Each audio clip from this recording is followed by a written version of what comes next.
Welcome to 28 Days and Beyond. We're celebrating our history, our heritage, our culture, and our own authentic voice. And today we have a lovely guest with us. Welcome to the set, Leisha. Welcome to the set. Thank you. Give people a snapshot of who you are and where you grew up at and all that good stuff. Well, I'm from Syracuse, New York. I born and raised there, and I came this way to go to college at Villanova University. Wow, okay. So I came here on a track scholarship. That's right. What did you run? I ran the 400. I was recruited as a 400-meter runner, and then once I got here, they trained me as a 400-meter hurdler. So I did both events. Wow, you were stressing that, man. Yeah. Working it out. Hey, what was it like growing up in Syracuse? I mean, I know the Orange Crush. I know the Syracuse football team. What was it like growing up in Syracuse, New York, culturally? Well, everybody in Syracuse is a Syracuse University fan. So the university really fed the city as far as having pride. But where I grew up, it was difficult. I grew up in a low-income household. In public housing, so we lived in Section 8 much of the time, or we lived in neighborhoods with other families that didn't have a lot. My parents worked, but minimum wage jobs for the most part. My dad was a janitor. My mom worked as a secretary. And then there was a time where my mom did not work, and so we were really living off of, eventually, after my father's passing, my stepfather's income. So we really didn't have a lot. So lots of neighborhood interaction, lots of other people raising other people's children. And so we grew up not having a lot, and we were raised to be very independent. So for me, being independent has become almost a staple of who I am today. Wow. So let me ask you this. How was... Because I see education was vitally important to you. How were you able, despite of the conditions and the adversity you experienced, had education be the primary goal along with athletics? Well, people in my family are very intelligent, so we really valued that. Although we didn't have a lot, my uncles, my aunts, my mother, my grandparents always emphasized being a good student, going to school. No one in my family went to college, so I was the first person to go to college. And I knew I wanted to go to college, but I really didn't know what that looked like until I met my track coach in 10th grade.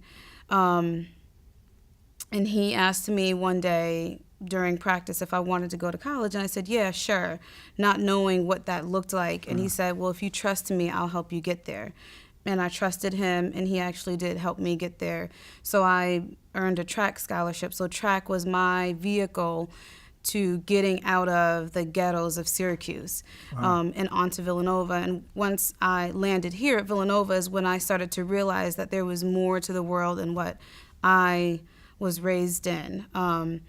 There were different people coming from all different backgrounds, and there were other things that I could do with my life that I had never envisioned before. Well, now, what was the cultural transformation or cultural difference? You picked a pretty good school, Villanova University. So what was the cultural transition you had to go through coming from that culture up in Syracuse, New York, to Villanova, which is the suburbs of Philadelphia? Well, my high school was about 50-50. Okay. But most of the people in my high school still didn't have a lot of money. So it was mostly lower class or middle class families, but it was 50-50. When I came to Villanova, it wasn't so much a culture shock for me because I went onto a team, the track and field team, which was very international. So for me, that was my family. So that was where I identified myself. That's where I looked to have my friends. And on that team, everybody was different. There were white people, black people, Jamaicans, there were Russians, there were people from all over. Wow. And so we had diversity in our own little niche there. And then naturally I latched on to the Black Student Union and other students who were Black students, and that's where I made that was my subpopulation here. It didn't bother me to be in a predominantly white institution. For me, I saw everything that was around me, I saw as opportunity. So For me, it was an easy transition because there was a Black student union. There were some awesome friends that I met and that I'm still friends with today. And then my track team, my track family, who I'm still very close with. Now I'm still a major part of the track program here. So I think that helped me being an athlete coming into this university. Now you do some very intriguing work. Your professional life. Now let's get to the now. What do you do professionally? Can you expound on that? So I was inspired by my high school counselor. Like I said, I grew up not having a lot, and so it was hard for me emotionally growing up in that environment. And my school counselor didn't inspire me at all, in one shape or the other. So I always thought, you know what, I think I can do this job better. And I think there might be other kids out there who could use somebody who believes in them and who could inspire them and help them see beyond what they might see within their own home. So I'm a school counselor. I continued here at Villanova, earned my master's in secondary school counseling, and went right into counseling, beginning at Abington Friends School for 2 years. Okay. And now I'm in my 12th year at Conestoga High School, which is a suburban public school right up the road from Villanova. So what are some of the challenges that you see? And they rank pretty high, just to let everybody know. I think they're number one in the state, but we won't go there. It's just a little data for you. So what's some of the challenges that you see school kids of color in suburban schools, some of the challenges and hurdles they have to overcome that you help them with? I think where I work, the African American student population has a long history. So sometimes I say it's a different type of Black folk. The African American students are much different from what you might find at Philadelphia school. Because our students are very much a minority, but their grandparents lived in that neighborhood when it was segregated. And our school, just 50 to 55 years ago, was a segregated school. And so these students grew up hearing not to trust the school system.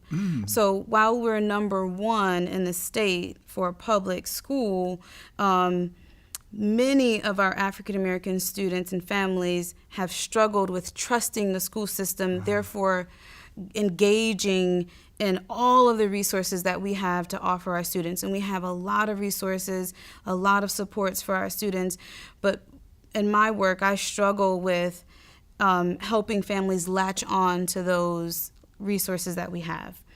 Wow. So there's a lack of trust and things of that nature. So what are some of the how can I say this? What are some of the ways that you help people begin to trust the system and use those resources that they taxpayers pay for? You know? Well, we started a program called Navigate. Okay. And this was just myself, a few other counselors, some teachers, a grassroots effort to develop a program for African American students to help uplift them, to help them engage and take advantage of the resources, navigate their way through the high school and beyond. So a part of the program is addresses some of the social and emotional experiences that they may be having being in a predominantly white institution, and also helping to communicate with their families, whether it be grandmom or mom and dad or whoever the guardian might be. And then we have an academic piece where we provide supports for them to help them, to build them up so that they can take some of the higher level courses that our school offers. We have 27 AP courses, we have 1,000 honor level courses, but many of our African American students don't engage, don't take those classes. And a part of that, we believe, is because they're not feeling as confident or as empowered to do that. So we do some work with that. And then we have a college readiness program, a part of the Navigate, where we take them on college visits, exposing them to what life could be like if they were to achieve in high school, be successful in high school, develop healthy habits academically, and then go on to the collegiate level and begin building and growing there. How do you help, if possible, help your colleagues maybe overcome some of the biases that they have with students of color in this suburban It's a challenge. context? It's a challenge because first they have to recognize that they have biases. I'm one of 2 teachers in our building. Wow. And so I have to be courageous myself to have those conversations with teachers. The students come to me and they say, this teacher is treating me this way, whatever that might be. I don't know what to do about that. They don't like me because I'm black. Mm-hmm. And in some cases, they might be right. Not that they don't like them because they're black, but they might be treating them a certain way mm-hmm. because they're black. Or it could be that the student is misbehaving and they're so self-conscious about their blackness mm-hmm. that they blame every experience that they have on being black. Mm-hmm. So I have to then counsel the teacher to then recognize that this student might be defensive and they might not be listening to you because they themselves are so conscious and they have to walk through these hallways every day knowing that they're black, and they have to figure out and decipher whether or not this person is treating me this way because they like me, or are they treating me this way because I'm black, or are they treating me this way because they hate me, or is it they hate me because I'm black? And so it's, and having those conversations with educators can be challenging. Mm-hmm. So I'm good with the kids, but my challenge is then being courageous and having, I think, healthy conversations with teachers to say, this is this student's perspective. This is how they felt in that conversation with you. And can we together then have a conversation together with the student? Oh my goodness, we have ran out of time once again. Hey, we thank you for tuning in with 28 Days of Beyond, where we're celebrating our history, our heritage, and our culture in our own authentic voice. And we'd like to thank Leisha for coming to the set. Thanks for coming to the set. Thank We you. actually tuning in once again, and this has been great.